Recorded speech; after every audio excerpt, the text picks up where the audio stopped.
A wetsuit is super important when you're wing foiling. If you're looking to wing foil in colder conditions, then it's an absolute no-brainer. Being warm and comfortable is key and will increase the amount of time that you can spend on the water. I also find that wearing a wetsuit when you're wing foiling is a great idea for any new or progressing riders. It's going to protect your knees when you're doing lots of up and downs and then getting back onto your board. It's also going to give you some added protection for all the incredible bales that you're definitely going to experience on your wing foil journey.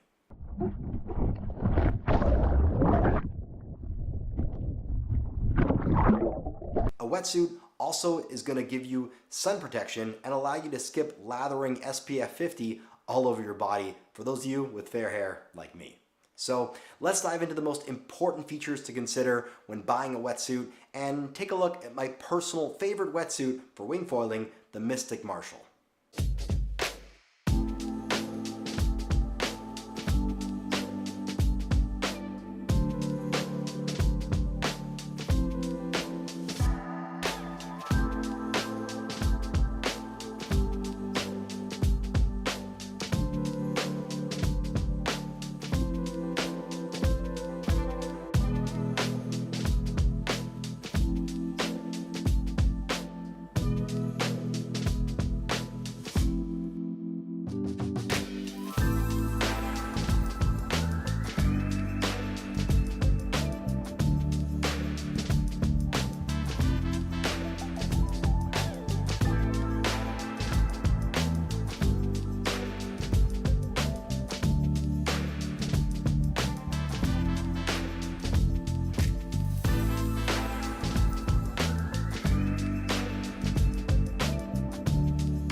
Hey guys, Blaise here with West Coast Wing Foil. Thanks for tuning into the channel. Today we're going to talk about the best features to look for in a wetsuit.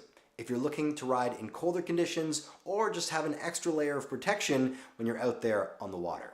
The first question I know I was asking when I was starting out was what water temperature requires me to wear a wetsuit and how thick should my wetsuit be? If the water is a comfortable temperature that you can handle just going for a swim, it doesn't mean it's a good idea to go in without a wetsuit. It's always tempting to do a quick toe dip test and then try to rationalize how you don't need a wetsuit. After all, no one wants to spend 10 minutes trying to wriggle their body into what feels like a bodysuit that's 5 sizes too small. The important thing to think about is the what if situation. Would you be okay if you go out as far as you intend to and then run into a gear malfunction? Maybe your foil comes loose, you crack your board, your wing rips, or your leash snaps and your board goes off on a solo ride downwind. These are things that do happen, and it's quite a bit different going swimming for a 1-minute swim than it is to go swimming for 30 minutes plus trying to get yourself back to shore after something goes awry. So if you're ever on the borderline of whether or not to wear a wetsuit, I strongly suggest doing it because it's better to spend the extra 5 minutes getting it on than it is to be really cold or run into a scary situation where it could have really helped you had you put it on. More importantly, if the suit can extend your session duration, then it's just going to mean more fun and more time on the water for you to enjoy wing foiling, and that alone would be worth it for me. If you're trying to figure out what wetsuit thickness is right for you and your conditions, here is a rough guide that may help you on your journey. Always keep in mind that thickness is going to vary depending on your preference. The thicker a wetsuit is, the more warmth that you get. But the trade-off to that is that it's going to restrict your movements more as you increase that thickness. Each individual person also has different cold and warm preferences, so maybe you run hot, maybe you run cold. That might affect your decision on how thick you want your wetsuit to be. If you're riding in warm water that's above 75 degrees Fahrenheit or 25 degrees Celsius, you can get by with a shorty wetsuit or just a rash guard, no problem. This is going to provide you with some nicely added sun protection and a bit of warmth without overheating. If you're riding in moderate water temperatures that are between 65 degrees Fahrenheit and 75 degrees Fahrenheit or 18 degrees Celsius to 24 degrees Celsius, I'd consider a full body wetsuit that's between 3 millimeters to 5 millimeters. If you're riding in cool water temperatures that are between 55 degrees Fahrenheit to 65 degrees Fahrenheit or 13 degrees Celsius to 18 degrees Celsius, I'd recommend a full body wetsuit thickness of between 5 millimeters to 7 millimeters. In cool water temperatures, a thicker wetsuit is definitely necessary to retain body heat and prevent hypothermia, especially if you're spending an extended amount of time in the water. A full wetsuit with 5 millimeters to 7 millimeters thickness provides greater insulation and warmth, is going to keep you warm in colder water. For cold water that's below 55 degrees Fahrenheit or 13 degrees Celsius, then you're going to want a full body wetsuit thickness of about 7 millimeters to 9 millimeters. You're also going to want to have a hood, booties, and gloves, but I'll talk more about that shortly. Always remember that it's good to err on the side of having a thicker wetsuit for the conditions that you're planning on riding in. I don't ever find that I'm too hot in my wetsuit, even if my wetsuit is a bit thicker than I need. It's also great to have a suit that you can use for traveling or going somewhere that's a bit cooler. So keep in mind that you're deciding on the thickness to go for to make sure it's versatile and is going to cover your bases for anywhere that you plan on riding. So now that we know the thickness of your wetsuit based on your riding conditions and the water temperatures you're planning on riding in, let's talk about brand and styles. After warmth, comfort is a huge factor when it comes to wetsuits. As someone who was riding in a wetsuit made in the early 90s up until fairly recently, let me tell you that modern wetsuits are so much better. I recently got the Mystic Marshall wetsuit and wow, it was so exciting putting this thing on. There was a huge improvement that I noticed right away. First of all, I went from the back zip, which drove me absolutely crazy because it always got stuck whenever I was trying to pull it up. And whenever I was on the beach, I just hated asking someone or being that guy to ask a stranger to help me do up my wetsuit. I'm also not the most flexible person, so stepping away from that annoying back zip where you have to crank your arm behind your back was definitely a pleasure. The next thing that I loved was the fit. The Mystic Marshall wetsuit is made from a durable material with great flex points. Also the material itself all throughout the wetsuit has really great elasticity and really great flex. The key areas where you want to have good range of motion are your shoulders and your knees. I really noticed that my range of motion was so much better with this wetsuit, and that just means better performance for whatever you're doing, more comfort, and way less restricted feeling when you're moving or riding on your wing foil or swimming in the water. The last thing that was a great surprise to see was the reinforced knees. Your knees take a lot of damage and strain, especially when you're starting out wing foiling. You're getting up and onto your board over and over again. The reinforced knees are going to prevent unwanted wear and tear that happens over time, and it's just going to make your wetsuit last that much longer. They also give you more grip when you're on your board on your knees, which is super helpful when you're starting out because that's the position that you're in a lot when you're working on your knee starts to get going. Now, a huge factor that I look for in a wetsuit is ease of getting in and ease of getting out. I think that most people just focus solely on performance and comfort when a wetsuit is on your body, but I think getting it on and getting it off is just as important. I have 2 kids and a job that's pretty high demanding, so whenever I'm taking time off to go wing foiling, I'm in some kind of a hurry and every minute feels like it counts. I also think that most of us who arrive at a spot and see that the wind is up, we just want to get on the water and we're really eager to go. The last thing that we want to deal with is getting set up in a painful, awkward wrestling match with the wetsuit that we're trying to get on our body. One disclaimer I did want to share is that no matter what wetsuit you buy, it's by design that it's going to be tight. Having loose areas is going to result in water pooling inside and also could lead to some chafing or general discomfort. So that said, every wetsuit is going to be a bit more difficult to get on comparing it to something like a tight shirt. A lot more difficult, in fact. But within that expectation, there are easier and harder wetsuits that you can put on and take off. In my opinion, the Mystic Marshall wetsuit is a lot easier to put on than a lot of other comparable wetsuits. And this is for a number of reasons. The Mystic Marshall wetsuit has a front zip for getting in. You have a horizontal zipper on the chest and a double front zip that goes along the top. This type of design allows for easy entry and a much easier time zipping up your suit once it's on. Front zip suits tend to have more stretch in the back panel, which gives you a lot more freedom of movement. The other bonus, which helps make it relatively easier to get on the wetsuit, is partially because of the added stretch within the material. Coming from my early 90s wetsuit, I couldn't believe how much stretch that you can get from a wetsuit these days. Not only does this make it easier to slide your legs in and pull it over your body, but it also makes it so much more comfortable. The more stretch that you get, the less water pooling you'll have because the areas around your joints will still remain tight on your body while not restricting your movements too much. So the moral of the story is that stretch is good, and if you're coming from an older wetsuit like I was, this alone could be a reason to make the upgrade. One tip that I did want to share if you do have trouble getting on your wetsuit is something that I learned from doing triathlons many years ago.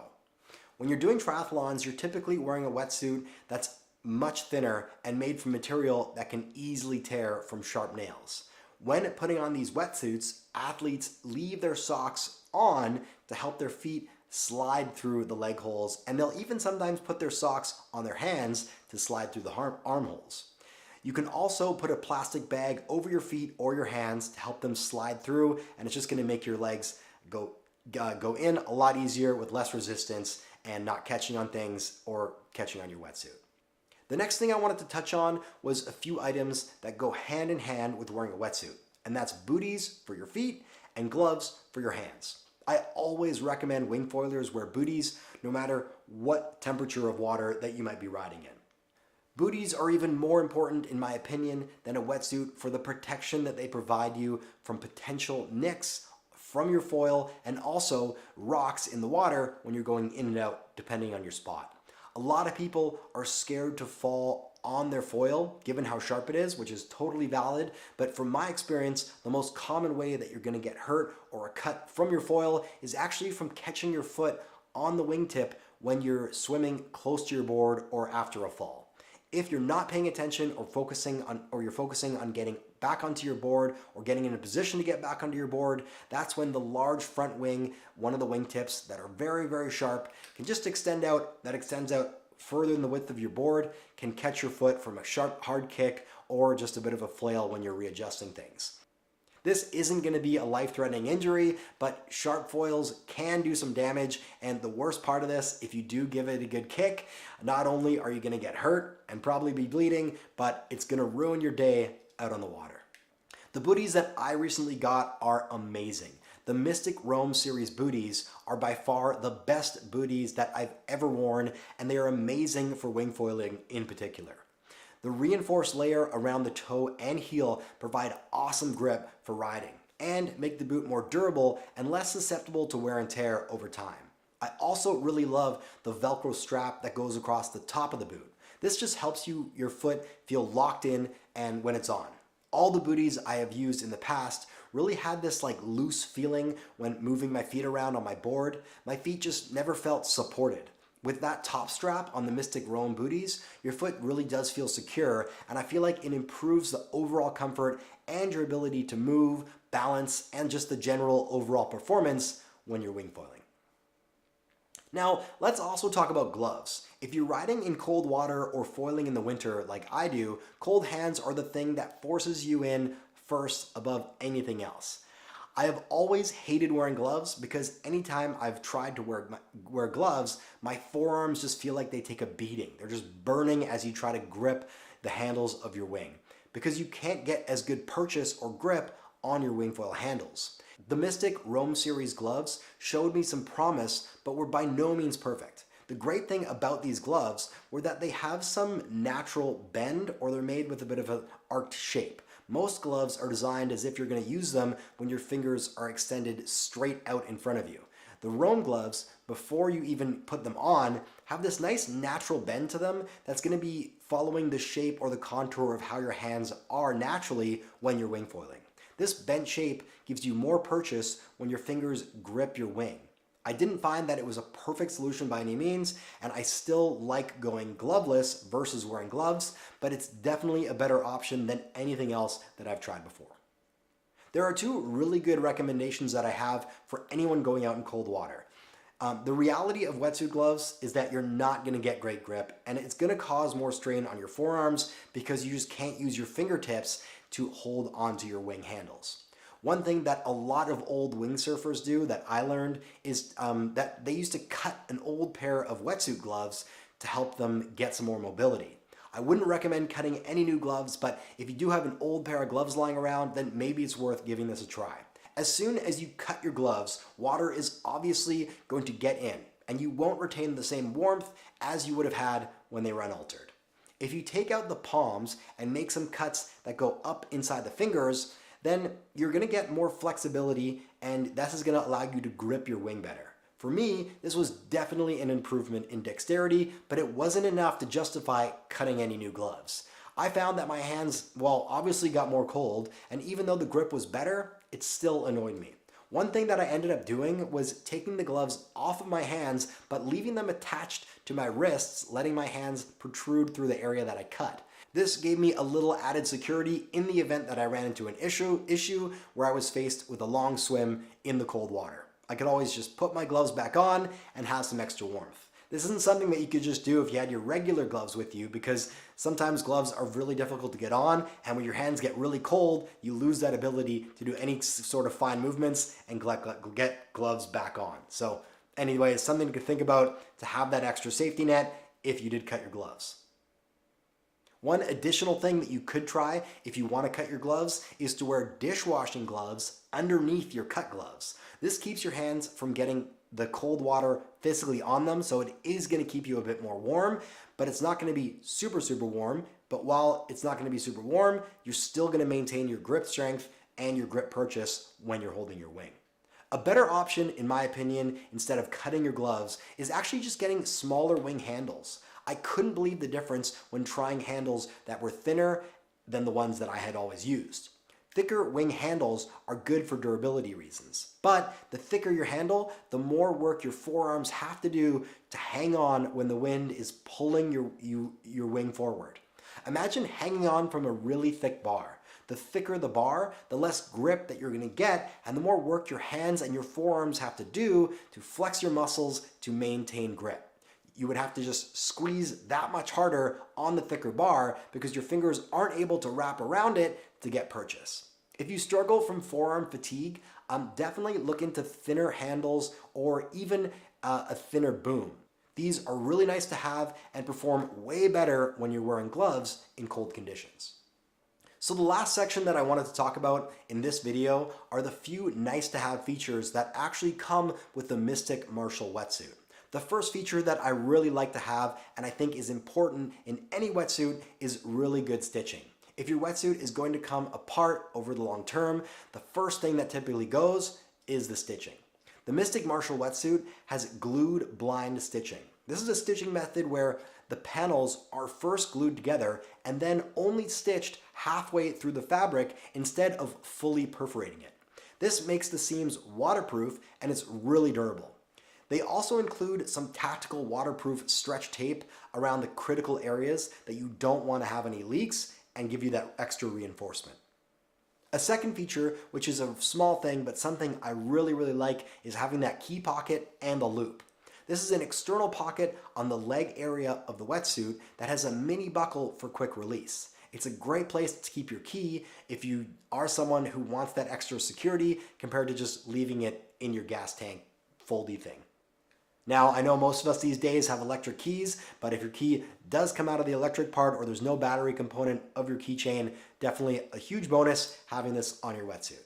Although there are lots of important features to look at in a wetsuit, the most important feature, in my opinion, is stretch. I'd also put ease of getting on and off up to the top, but stretch is the king because a wetsuit that has good stretch is going to keep you more comfortable. It's going to give you better mobility, which equals better performance in whatever you're doing. Now, let's not downplay the purpose of a wetsuit. You're wearing your wetsuit to keep you warm. So of course, the most important thing about a wetsuit is to keep you warm, and it needs to do a good job of this. Now, I'm sure most wetsuits do keep you warm, and depending on the thickness that you choose, that's going to really be the warmth meter on how warm you're going to stay. And that is it for this video. I hope you found these tips helpful.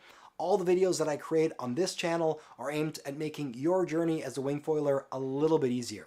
If you're looking for new gear, repair kits, or accessories, please consider browsing westcoastwingfoil.com.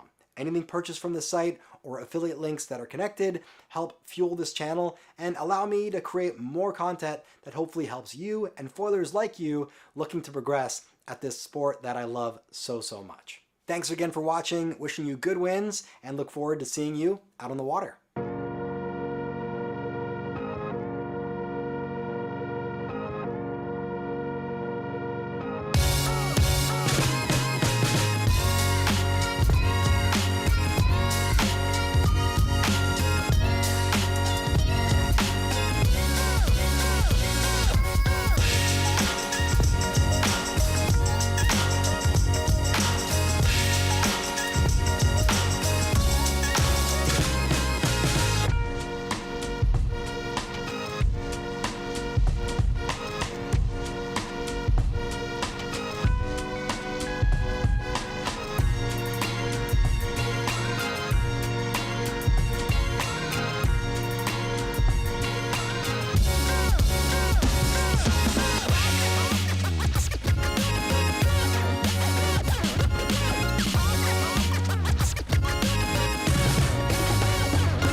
go.